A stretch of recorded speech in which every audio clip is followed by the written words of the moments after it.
Una sa lahat, magandang umaga, magandang gabi, magandang tanghali dyan sa Pinas at sa buong mundo, mga kaibigan ko dito sa YT. Maraming salamat sa mga nag-support sa aking YouTube channel, Bagitong Marinero, sa mga subscriber ko na mga organic. Maraming salamat. So, sino pa yung hindi mag-subscribe sa YouTube channel ko, Bagitong Marinero, mag-like, share, subscribe. Maraming sa kasi nag-loading sa Villa do Conde.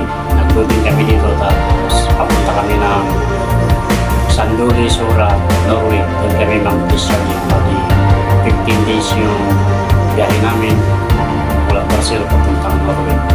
So, nandito naman ako mag-video kasi merong na-visit sa akin, Bagitong Marinero, na hindi na daw kailangan pang mag-training. Saka na lang daw mag-training pag meron ng agency. May relo dito sa Kalaw.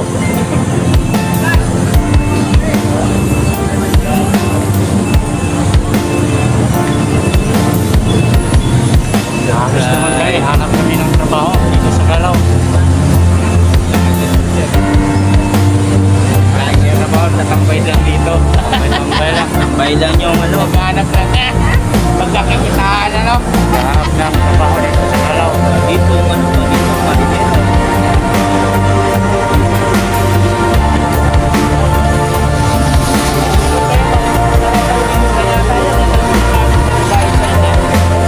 Discarding po dito. Wala. Tapos Bagitong Marinero. Kaya po sa dito ang sabi niya.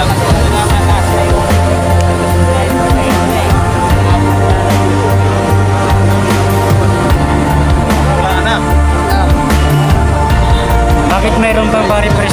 Wala nang refresh ngayon Hello vlog, welcome to my guys. Okay. Welcome to my guys vlog.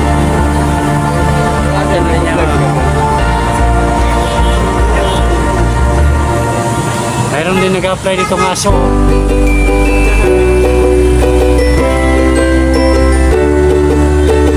Pinakatuwal mo, yung culinary. Yun ang pinakatuwal mo. Ayos may pang-tanker certificate ka, mayroon kang pang-kusina, culinary. Ano ba niya? Importante makapasok kayo sa agency. Di ba? Kasi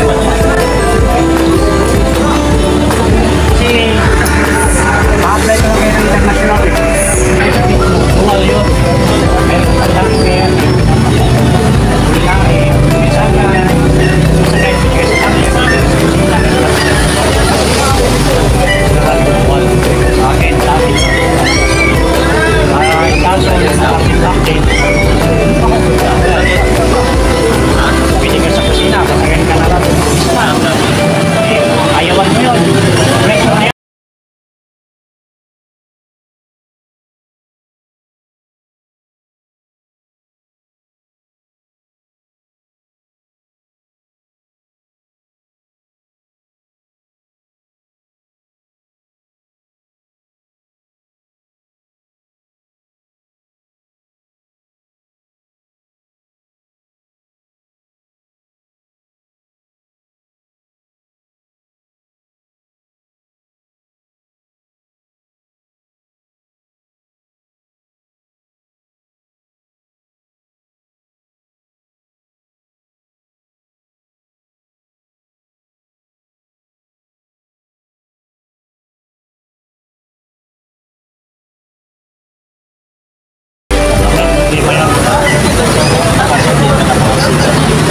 Kadite kasi kahit wala kang experience ng tanker, importante may certificate ka. Ang-apply ka pa lang kaya sundalo ludig kung batil ka.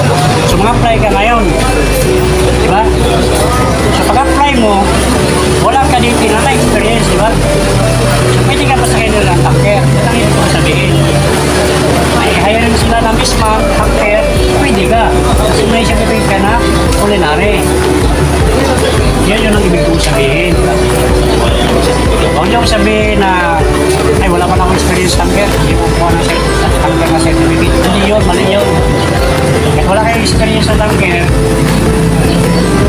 sa dual yung pwede ka sa pag-uli kagay, pwede ka sa tanker. Ganun yun. Tanker vlog ko. Malito. Kita ko na sa nagtawa kasi doon sa vlog ko marami may nasusunod. Ano ba na rin?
Mo.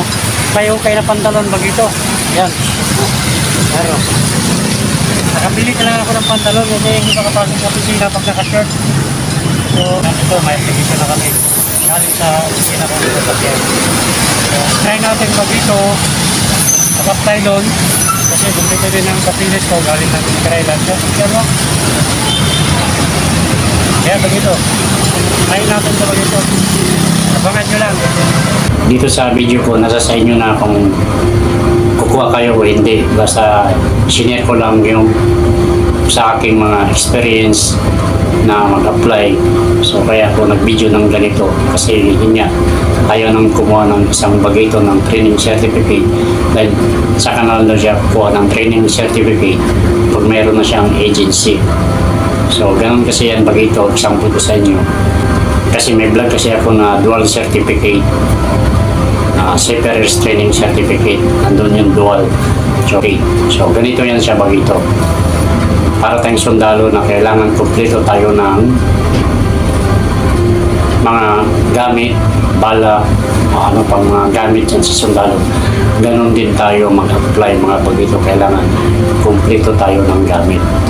So once na mag-apply tayo, lahat ng agency, nandun yung mga training certificate, mga bagito. Kailangan sulatan natin yan.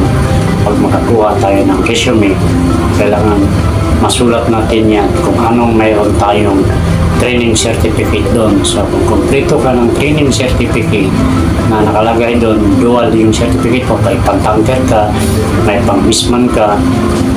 So, ibig sabihin, ready ka ba dito? Kasi yun yung kompleto ka ng certificate, mayroon kang pang-tanker, tawag ng BITO, Advanced Firefighting. Hindi yan masasayang yung training certificate. 5 years yan siya ma-expire yung training certificate natin. Siguro sa within 1 year, 6 months kung masipag-sipag tayo mag-apply, hindi tayo susuko, siguro mayroong agency tatawag sa atin dahil nakita yung resume mo, kumpleto ka ng training certificate. Ibig sabihin yan bagito, smart boy ka, hindi ka lousy. Kasi kung mag-apply ka, tapos yung resume mo, kulang ng training certificate, mag-antay ka pa na pagsabihan ka ng captain, ibig sabihin, lousy ka na bata. So, kailangan active tayo dyan bagito sa mga training na yan. Pag nasulatan mo yung resume na kumpleto ka ng training certificate, itabi yan ng port captain mo. Itabi yan ng agency na ina-apply mo kung saan ka mag-agency nag-apply. Itabi nila yan dahil yung resume mo, kumpleto nga ng training certificate. Yan ang pinaka-the best bagito. Hindi tayo mag-antay na bakunin pa tayo kasi hindi lang tayo ang nag-apply. Marami mga nag-apply dyan na mga new graduate. Kahit new graduate ka pa, kailangan kumpleto ka agad ng training circuit para mabilis yung pagsampa mo sa barko. Kasi tabi ng port captain yan, yung mga resume na kumpleto ng certificate. Yan ang pinaka-the-best na sekreto yan ba ito. Kasi lahat ng resume tinitingnan niya ng mga port captain. Pag kumpleto ka, tatawagin ka. So, tatanungin ka bakit ka kumpleto ng training certificate. So, ibig sabihin, smart ka ba ito? May chance ka talagang tatawagin ka ng port captain. Dahil nakita nga ng port captain yung resume mo na kumpleto ng training certificate. Yan ang pinaka-the best na mga apply tayo ba ito. So, hindi tayo manghinayang sa pera kung gusto talaga natin sumakay ng barko dahil makikita din yan ang pera natin pag interesado kang sumakay ng barko. Ganun yan pag ito. So kung hindi ka kumpleto ng training certificate, hindi ka talaga tatawagin ng port captain dahil nakita na doon sa resume mo kulang yung training certificate mo. Ibig sabihin, lousy ka na kadete. So pag kumpleto ka ng training certificate, makita ng port captain yung resume mo kumpleto ng certificate, ibig sabihin ng pag ito, smart ka na kadete. So yan ang tip ko sa inyo pag ito, lalo na yung mga packer, kailangan kumpletuhin natin yung certificate. Huwag kayong manghinayang sa training dahil kami nga, sumasakay kami ng barko, nagtitraining pa rin kami. Laging training, walang tigil ang training kahit sumasakay na kami. So kung kayo na nakumpisa pa lang, sumuko na kayo sa mga training certificate, so walang mangyari talaga sa inyo pag ito. Hindi tayo nakasampa. Yeah. Salamat dun sa nag-message sa akin na kung ganun man yung comment mo, maraming salamat. Kung ganun man yung idea mo, wala akong magawa. So, nagpapasalamat din ako sa message mo na ito nga, nagawa ko ng video dahil hindi ko naman kayo pipilitin na kukuha ng training certificate, nasa sa inyo lang. Basta yung sa akin, sinishare ko yung dapat yung gawin, lalo na yung sa mga bagong graduate. Kaya, maraming salamat dun sa nag-message sa akin. Hindi ko lang masabi kung sino siya, basta mayroon ng comment doon sa message ko. So, maraming salamat sa iyo. Kasi itong video na to ginawa ko lang para sa mga interesado sumakay talaga ng barko. So, yun ang pinaka-the-best natin gawin, mga bagito. So, huwag nyo lang kalimutan mag-like and share, subscribe, click the notification bell para updated kayo sa vlog ko, Bagitong Marinero. Maraming salamat sa inyo. Siya nga pala, shout out doon kay Hana Life's Adventure, ang kaibigan ko doon sa USA, at saka kay Yani Buholana.